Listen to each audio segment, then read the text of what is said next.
Mahkota atau anaknya Prabu Siliwangi yang nama aslinya Raden Walang Sungsang. Jadi dikenal yaitu Pangeran Walang Sungsang atau Pangeran Cakrabuana. Nama gelarnya Baku Cirebon. Ya, Baku Cirebon. Nanti keratonnya di sebelah timur sana, itu 1430 Masehi.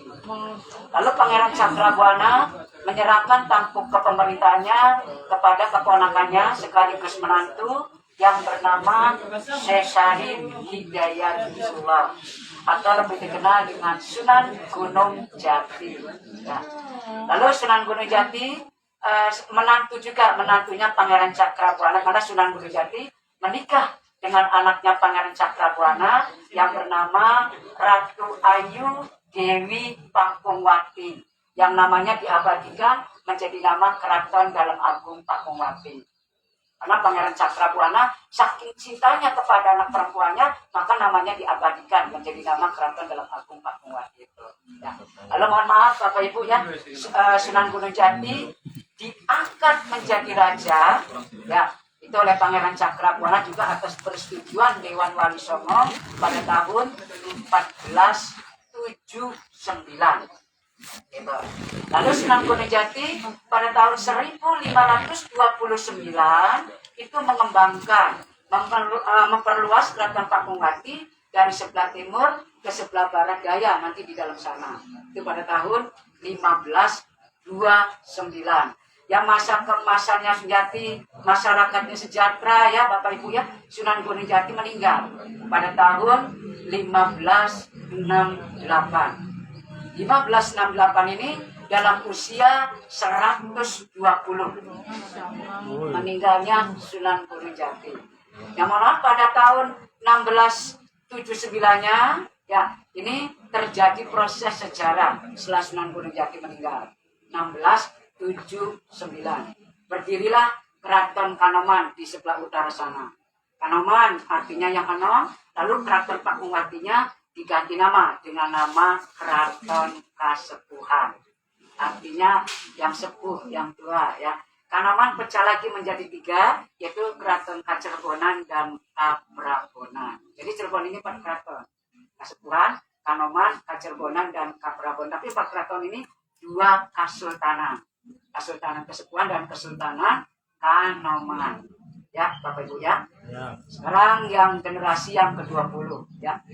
Terus maaf Bapak Ibu, kita ini memasuki kompleks Siti Inggil. Siti artinya tanah, kalau Inggil artinya tinggi. Jadi tanah tinggi atau lemah luhur. Juga di kompleks Siti Inggil terdapat 5 bangunan tanpa dinding atau tanpa tembok. Seperti ini Bapak Ibu. Yang kita duduk namanya Mande Malang Semirang. Mandi itu artinya balai atau podium, ya gitu. Nah kalau Malang Semirang bentuknya malang atau jajar. Ini ciri khas bangunan-bangunan keraton di Pulau Jawa seperti ini. Nah, khusus Mandi Malang Semirang ini dulu difungsikan untuk tempat duduknya sultan atau raja dengan permaisuri dengan keluarga apabila menyaksikan sidang atau acara di alun-alun sana. Ya. Mohon maaf Bapak Ibu, karena keraton ini difungsikan oleh Jati dan Pangeran Cakrabuana atau para wali untuk pengembangan agama Islam. Jadi tiang-tiangnya ada filosofi Islamnya. Ya, mohon maaf. Tiang tengahnya ada 6, melambangkan rukun iman. Yang 6. Sampingnya ada 14, jadi semuanya 20, melambangkan sifat Allahnya yang 20. Seperti wujud, kidam, bagong, kulamatu, yawatisik, yamuhu, binafsi dan sebagainya. Ya. Lalu yang sebelah timur yang kecil, mohon maaf, namanya Mande Semartinandu. Semartinandu tiangnya ada 2, melambangkan 2 kalimat syahadat. Fungsinya untuk tempat duduknya penghulu, penasihat raja, dan jaksa pepitu.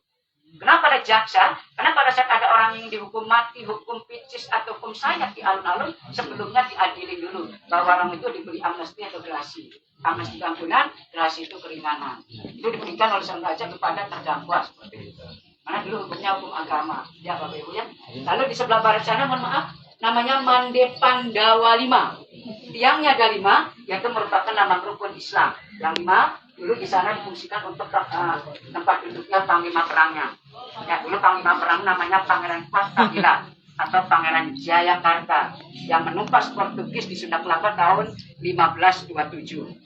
Cirebon, Banten, dan Demak bersatu mengusir Portugis di Sunda Kelapa.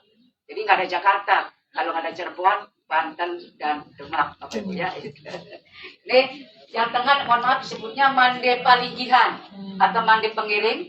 Fungsinya untuk tempat duduknya pengiring-pengiring raja. Tiangnya ada 8, mohon maaf, itu melambangkan 8 penjuru arah mata angin. Yang tengah 4, tiangnya melambangkan bahwa manusia dibuat atas 4 unsur, 4 elemen. Dari tanah, api, air, dan angin atau udara. Itu tidak lepas dari kita. Kita dalam hidup sehari-hari selalu membutuhkan ini, sampai saat ini ya. Lalu mohon maaf, di sebelah barat lagi, sebelah sana, namanya Mande Karesmen. Mande Karesmen, Bapak Ibu, sampai sekarang masih difungsikan pendoponya untuk membunyikan gamelan sekaten. Gamelan sekaten ini dalam 1 tahun difungsikan 2 kali. Setiap hari raya Idul Fitri dan hari raya Idul Adha. Sampai sekarang. Sekaten ini, mohon maaf Bapak Ibu, itu mengambil dari kalimat atau kalimat syahadatain. Jadi mengambil dari 2 kalimat syahadat. Gamelannya persembahan dari Sultan Trenggono, Sultan Demak yang ketiga. Setelah Raden Patah, Adipati Unus, lalu Sultan Trenggono, Sultan Demak yang ketiga. Karena dulu ada pertalian, putrinya Sultan Trenggono ketiga menikah dengan putranya Sunan Gunung yang bernama Pangeran Bratakelana. Tapi Pangeran Bratakelana meninggalnya di laut karena perang dengan bajak laut. Makanya di Cirebon ada desa atau kampung disebutnya Sindang Laut. Nah, ini mengambil dari nama Pangeran Seda atau Sedo ing Laut. Ya, jadi pangeran yang meninggal di laut. Ya. Terus keraton ini Bapak Ibu mohon maaf, luas seluruhnya 25 hektar. Ya, konstruksi kayu masih asli dari tahun 1529. Sistem bangunannya kenokdon. Kenokdon itu bukan pakai paku tapi pakainya pasak atau gaji atau kayu. Ya. Terus kenapa? Mohon maaf, gayanya keraton ini gayanya gaya Hindu. Karena dibuat masa perang dari Hindu ke Islam. Karena pengukirnya namanya Raden Sepat. Raden Sepat itu dari kebangsaan Majapahit, pengikutnya Raden Patah Demak. Ya, gitu. Ya, enggak Bapak Ibu barangkali ada yang ditanyakan mumpung ada di sini. Kalau enggak kita langsung ke dalam sana. Pak, satu ya. Ya, Itu kan ada yang batu bata tuh. Iya. Kan dulu kan mungkin tak ada semen kan? Iya. Itu gimana cara? Ya itu. Mohon Maaf Bapak ya. Dulu batu batanya atau gapura-gapura ini dulu dipasangnya pakai getah aren. Getah aren sama kapur siri. Karena dulu belum semen Pak. Iya. Ya. Emang menurut arkeologi, ya menurut orang-orang arkeologi itu direndam dulu. Direndam, nanti diangkat lalu digosok. Nah nanti akan keluar tubuhnya, yang nanti ditempelin. Karena senyawa Pak, karena senyawa nanti lama-lama akan berangkat nantinya. Itu menurut orang, tapi menurut di sini itu pakai getah aren sama kapur sirih. Oh itu tambah Ya. kokoh kan? Iya, Bapak Ibu. Enggak, barangkali ada lagi. Kalau enggak kita langsung ke museum, Bapak Ibu. Iya. Ayo, enggak.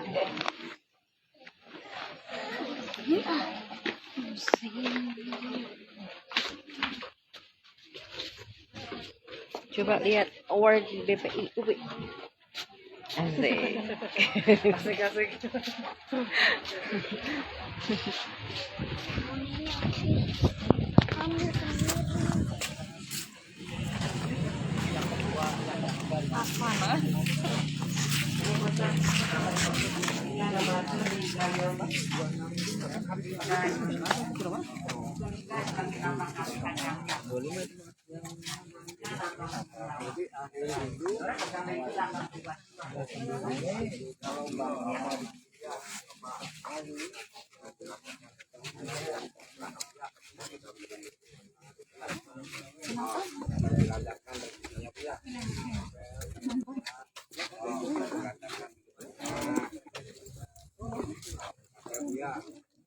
Kayaknya jauh, kita ambil dulu, keluarkan dulu berarti tadi.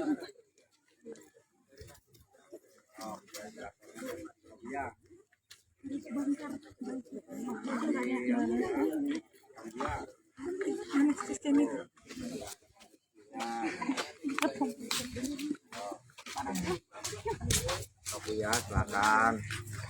Terima kasih, silakan lihat.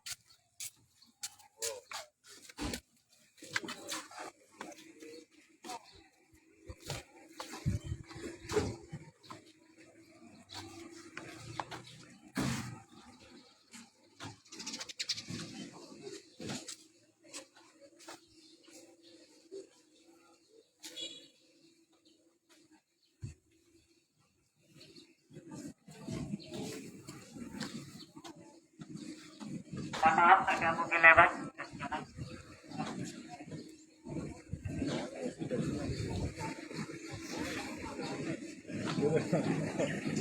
Di dalam backgroundnya Bang. Kita udah semacamnya ini mau dipoto-foto. Gila. Oh lagi live, nggak jadi nggak bisa dimoto gitu. Nih. Ini Pak Ketua saya. Ya nanti. Bisa. Ikut. Mangga yang pas di belakang. Kalau foto kadang ada yang kenapa? Kadang foto nggak jadi fotonya. Coba baca Bismillah dulu. Ini punten Bapak Ibu ada pendopo namanya pengada.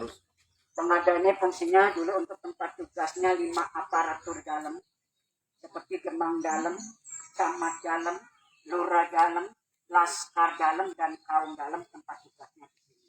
Jadi kamu itu dihadang dulu diterima atau enggaknya. Sebab dulu pintu keluar masuknya dari sana kelihatan. Untuk awalnya dulu jembatannya digantung atau ditarik. Ya. Terus sekarang sudah direvitalisasi ya. Mohon maaf. Jembatannya Bapak Ibu namanya Kretek Pangrawit. Kretek kan artinya jembatan. Juga kretek sama dengan kerenteknya hati, perasaan. Kalau pangrawit artinya kecil, baik, halus dan lurus. Jadi maksudnya apabila ada tamu umum, tamu kenegaraan, ya tamu agung yang memasuki keraton ini mempunyai kretek hati yang baik, yang halus dan lurus. Insya Allah kita harus seperti itu ya. Gitu. Ini pintunya nggak sembarangan, Bapak Ibu, Mbak ya. Ada filosofi Cinanya, Feng Shui. Ya, di depan sana, ya, sama pintu belakang, dibuat tidak boleh lurus. Jadi kalau lurus, boros. Jadi gampang masuk, tapi kalau Feng Shui kiri, gampang masuk, nanti keluar. Jadi kan kita ini yang hebat. Mana yang nggak boleh lurus? Jadi nanti Bapak Ibu kalau membuat rumah jangan sampai tusuk sate. Ya, sebab kalau rumah tusuk sate nanti takutnya keluarga kita banyak permasalahan. Tapi tetap syariat hakikatnya kita kembalikan kepada sang pencipta. Lihat, ternyata dari depan sih kecil tapi di dalamnya luas. Jadi ngantong saya kecil. Ya, Bapak Ibu ya, jadi nanti Bapak Ibu kalau mau rumah bisa bisa. Karena ada filosofi Cina, Bapak Ibu. Karena Sunan Gunung Jati mirip dengan putri Cina. Namanya Putri Ongtin. Tapi mualaf masuk Islam, nama Islamnya Nyai Mas Laras Sumandi. Tapi sayangnya tidak mempunyai keturunan. Keturunannya Putri Ongtin dengan Yati mengambil anak angkat yang bernama Pangeran Arya Kamuning dari daerah Kuningan. Ya, gitu. Enggak, kita masuk ke dalam sana ya. Ini ada taman namanya Taman Giyanti yang membuatnya Pangeran Giyanti ya, atau Pangeran Arya Jarbon Kararangannya, termasuk yang membuat taman air Gua Sunyaragi ya. Kita memasuki pintu regol pertama, pintu yang terdapat atapnya ya.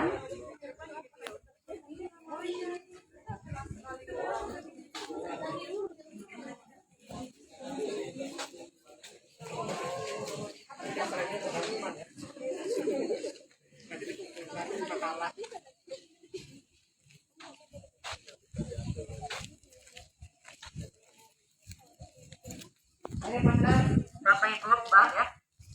Ada Langgar Agung. Langgar Agung ini sampai sekarang masih difungsikan untuk musola. Bahkan kalau acara Maulid Nabi atau kalau di Cirebon ini di Keraton Kasepuhan punya upacara turunnya panjang imam. Yang difungsikan untuk membacakan asrakalan atau asrokolan Alkitab Barjanji atau marhabanan atau selawat nabiannya.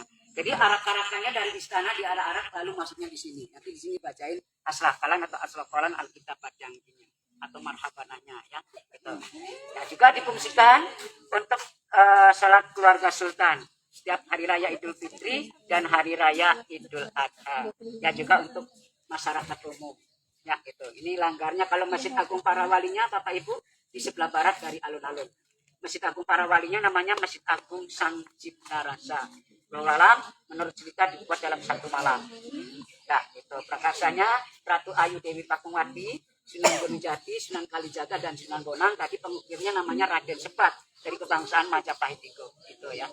Enggak, kita ke museum dulu. Boleh foto dulu di sini ya.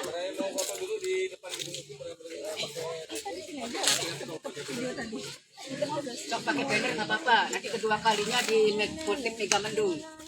Motif batik Mega Mendung. Apa enggak?